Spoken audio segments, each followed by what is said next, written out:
Selamat datang di Podstik, Podcast of Statistik. Nah, kalau biasanya teman-teman di sini lihatnya cuma salah satu dari kita, kali ini special episode kita tampil sebagai duo. Nah, kenalin lagi, aku Device Laili dan rekan Aku Tiara. Jadi karena ini special episode, tentu saja kita kedatangan narasumber yang spesial juga teman-teman. Nah, siapa sih Kak Tiara? Diva. Nah, supaya nggak penasaran ya, kita langsung kenalan saja. Di sini ada Kak Agus. Hai. Ya, halo. Selamat datang. Iya, selamat datang. Gimana nih Kak Agus kabarnya hari ini? Baik sih sebenarnya, baik, cukup baik. Baik, semoga teman-teman yang dengerin podcast kita hari ini juga semoga terus baik ya kabarnya. Iya, betul. Karena kali ini kita nggak akan membahas yang muluk-muluk lagi. Ini lebih fresh lagi disajikan, apalagi dengan tren sekarang yang ada yaitu digitalisasi teman-teman. Pasti juga teman-teman nggak asing sama yang namanya AI. Betul banget. Nah, AI ini kan kita sebagai mahasiswa itu pasti udah nemuin AI setiap hari kan, ya nggak sih Kak Diva? Kita udah bahas di awal mengenai apa sih itu AI. AI itu apa sih? Pasti teman-teman di sini juga udah familiar ya dengan istilah AI nih. Tapi supaya tahu lebih dalam sendiri, menurut Kak Agus yang diketahui itu sebenarnya AI itu apa sih gitu? Oke, mengenai AI, apa sih itu AI ya? Nah, sebenarnya simpelnya ya AI itu ya kecerdasan buatan ya, artificial intelligence. Nah, tapi secara lebih luasnya lagi, AI itu adalah ya kecerdasan buatan yang meniru pola manusia berpikir gitu kan, namanya saja kecerdasan buatan ya. Jadi, misalkan manusia menyelesaikan masalah A dengan cara B. Nah, AI meniru itu semua gitu. Bagaimana caranya meniru? Tentu saja tadi seperti yang mungkin seri sebelumnya tentang big data ya, dari big data tersebut AI belajar gitu. Ketika ada masalah A, dia menyelesaikan dengan solusi A seperti itu. Itu untuk teman-teman pengertian mengenai AI. Yang selama ini kalian hanya ngerti kayak istilah-istilahnya aja kan. Nah, tujuan diciptakannya AI itu apa sih Kak buat dunia manusia ini gitu? Oke, tentu saja ya tujuannya AI itu ya membantu manusia ya, karena bisa dibilang tadi kecerdasan buatan. Mungkin bisa dibilang nanti dengan AI manusia tidak perlu berpikir nih, bisa nanya langsung aja nih ke AI. AI, saya mau ngapain ya hari ini, nanya ke AI gitu ya. AI, kira-kira makanan yang enak hari ini apa ya, gitu bisa aja gitu tujuan dari AI ya secara sederhana ya. Tapi tentu saja tujuan dari AI itu sangat luas nanti ya, bisa terkait perusahaan nanti, tentu saja di BPS juga nanti kita akan bahas ya penggunaan AI di BPS itu seperti apa ya, macam-macam ya teman-teman tujuannya. Tentu saja itu untuk mempermudah kegiatan manusia, tujuan AI-nya seperti itu. Baik, memang kalau AI ini diciptakan untuk mempermudah ya pekerjaan kita sebagai manusia, dan salah satunya adalah pekerjaan kita sebagai mahasiswa nih. Mungkin di sini teman-teman yang mahasiswa juga sering banget ngerjain tugas-tugas dari dosen itu dibantu lewat AI, karena jujur aku juga seperti itu nih. Kak Tiara gitu juga nggak? Kebetulan iya juga sih. Kebetulan iya. Nah, mungkin selain di dunia mahasiswa, di dunia kita yang mengerjakan tugas itu dibantu oleh AI, mungkin pemanfaatan AI di bidang lain itu contohnya seperti apa sih Kak? Oke, pemanfaatan AI ya. Mungkin saya bahas sedikit juga ya di mahasiswa, karena saya juga sebelumnya mahasiswa juga ya teman-teman ya. Betul ya tadi ya, bisa bantu bikin tugas ya AI. Dan bisa juga bantu bikin tugas akhir nih, skripsi nih mungkin teman-teman ya. Tapi tentu saja kita menggunakannya secara bijak ya teman-teman. Jangan nanti di referensinya kita tulis dari ChatGPT gitu kan, nggak lucu ya teman-teman ya. Jadi kita memanfaatkan AI itu untuk mencari referensi. Misalkan kita mau cari pengertian AI di AI. Nah, muncul nanti ini. Kita tanya nah si AI-nya, ini berdasarkan dari siapa gitu. Misalkan dia tulis dari si A gitu. Nah, kita minta link dari bukunya misalkan atau link PDF-nya. Ya gitu ya, salah satu penggunaan AI ya, mungkin saya lengkapi lagi ya di mahasiswa gitu tadi. Mungkin di dunia pekerjaan lagi ya, mungkin secara luas atau secara umum ya, AI itu ya banyak ya bisa digunakan. Seperti tadi mungkin bisa bertanya hal simpel ya, kira-kira makanan yang enak hari ini apa gitu. AI mungkin memberikan rekomendasi, kita kasih tahu, oh makanan yang manis gitu. Nanti saya tahu mungkin misalkan donat, terang bulan gitu misalkan ya. Mungkin contohnya seperti itu ya secara umum gitu AI ya. Kemudian jika di dunia pekerjaan secara khususnya ya, tentu saja banyak ya. Karena saya sebagai ini ya, mungkin kalau di kantor BPS sebagai jadi programmer gitu ya istilahnya ya, itu saya membuat sistem itu dibantu dengan AI tentu saja.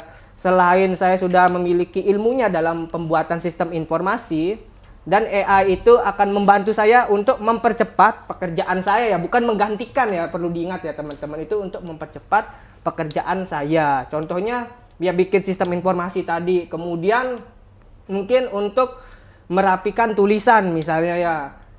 Mungkin kita saat mencatat itu ngarang-ngarang ya tulisan, maksudnya poin-poinnya atau kalimatnya kurang rapi gitu. Kita bisa minta ke AI untuk misalkan bikin kalimat ini jadi formal gitu, jadi baku gitu, sesuai tata kaidah bahasa Indonesia. Mungkin seperti itu ya kurang lebih contohnya penggunaannya. Nah, Sobat Data, ternyata AI itu sebenarnya membantu kita ya, bukan menggantikan ya, Kak. Betul. Nah, jadi jangan menyalahgunakan AI. Terus nih, Kak, plus minus dari penggunaan AI sendiri itu apa sih? Kalau dari kita mahasiswa kan itu membantu kita dalam tugas kan. Terus kalau dalam pekerjaan itu apa sih, Kak? Oke, plus minus dari AI sendiri ya. Tentu saja kalau ngomongin plus minus itu banyak dan beragam ya, tergantung penggunaan sebagai user atau pengguna atau sebagai manusia ya yang menggunakan AI tersebut.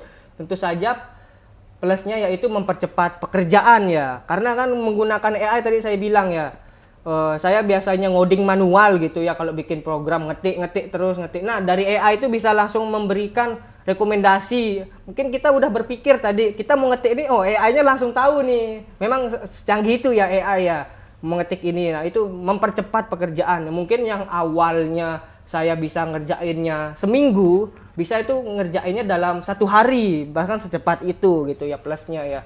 Kemudian dari plusnya tentu saya sendiri ya, di bidang lainnya ya, selain bikin program itu ada membuat video nih. Sekarang nih banyak nih video dibikin oleh AI, atau gambar juga nih bikin dari AI, bahkan suara ya. Jadi bikin video, gambarnya udah ada, visualnya dan suaranya juga dibikin AI gitu. Jadi bisa dibilang para penggunanya itu nggak perlu capek-capek lagi ya. Tapi bukan digantikan, tentu saja ya, bukan digantikan oleh AI. Nah, selain dampak plusnya tadi ya, dampak positifnya, tentu saja banyak dampak negatifnya ya.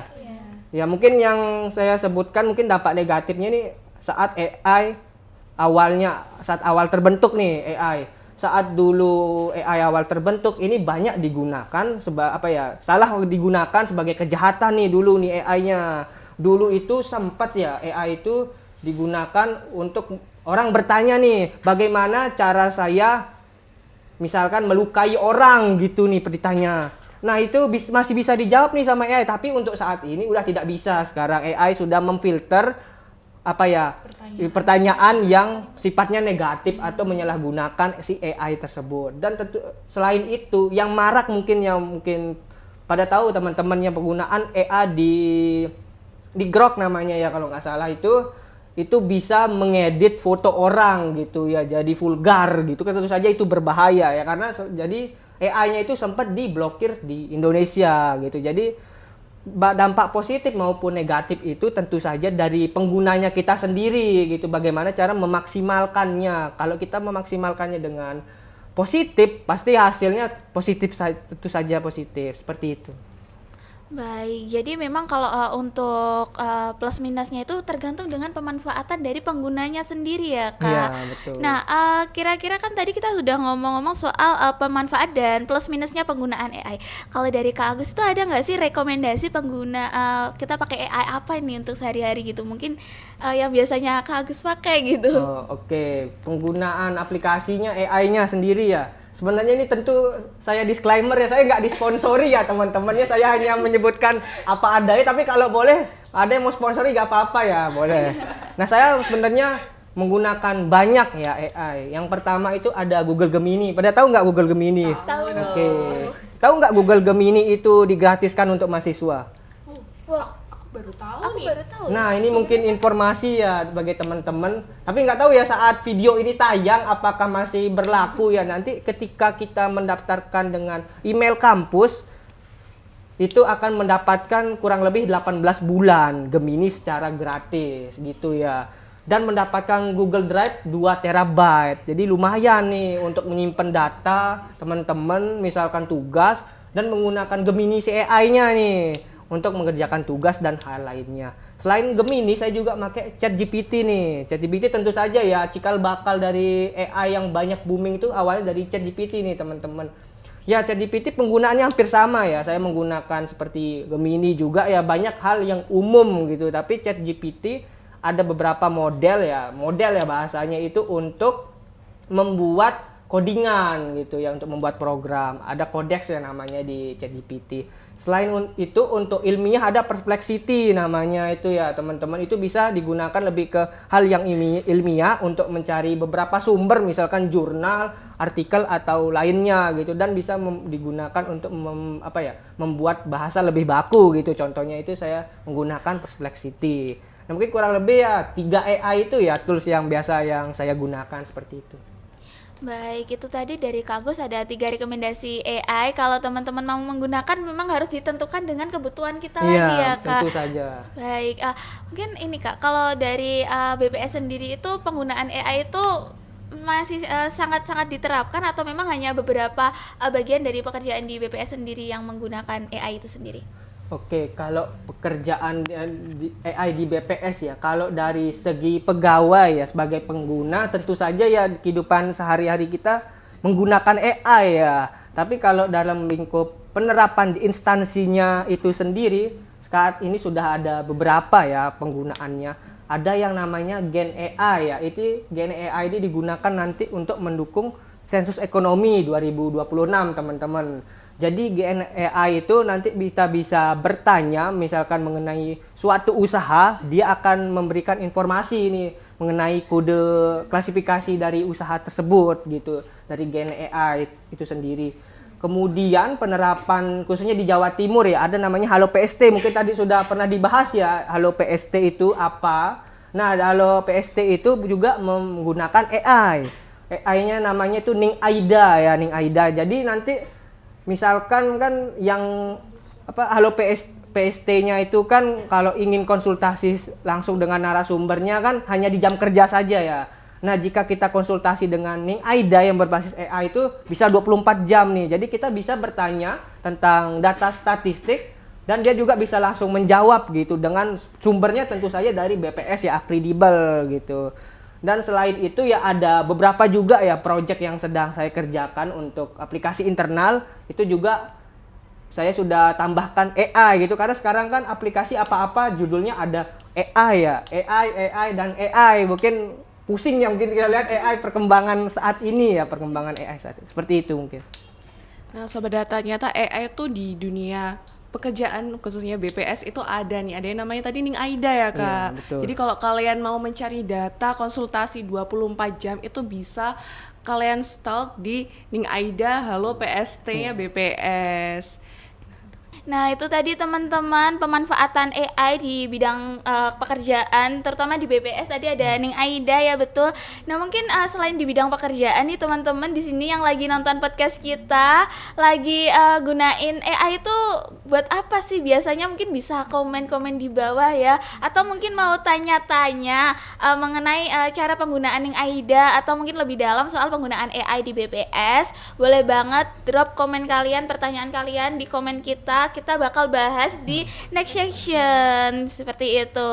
Nah, mungkin kalau dari aku sendiri itu gunain AI itu untuk tugas kuliah ya, dan pencarian data biasanya aku juga pakai AI. Cuma memang seperti yang Kak Agus bilang tadi, kita harus pintar-pintar memilah mana AI yang harus kita gunakan.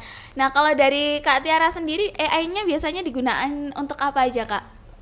Yang pasti nggak jauh juga nih sama Kak Diva. Aku biasanya buat tugas juga, terus buat mencari rekomendasi tempat nih buat nongkrong. Nah, mahasiswa pasti nongkrong terus kan gitu. Kalau Kak Agus nih, AI itu selain buat pekerjaan juga sehari-hari digunain juga buat apa sih Kak? Oke, AI biasanya saya sering bikin untuk diskusi ya, misalkan iya FGD, iya sama AI ya FGD-nya, misalkan saya mau bikin ini dengan cara ini apakah bisa gitu. Dia bilang bisa, lebih bagus dengan cara A atau dengan cara B. Ya saya tanya-tanya gitu ya, lebih banyak diskusinya si AI ya, baru nanti implementasi untuk membuat sistem atau pengolahan datanya atau lainnya seperti itu. Ya, baik itu ya teman-teman, bahwasanya AI itu bisa digunakan kita dalam membantu pekerjaan, bukan menggantikan pekerjaan kita. Jadi jangan sampai walaupun sudah ada AI, kita jadi males-malesan buat mikir, buat bekerja ya. Jadi mungkin itu yang dapat kita sampaikan bersama Kak Agus. Terima kasih Kak Agus sudah hadir. Nah, baik. Nah, semoga teman-teman di sini lebih bijaksana dalam menggunakan AI. Dari aku Diva Islaili dan rekan aku Tiara. dan ada Kak Agus juga. Kita pamit undur diri. Semoga kita bertemu lagi di podcast selanjutnya. See you. Stay tune ya teman-teman.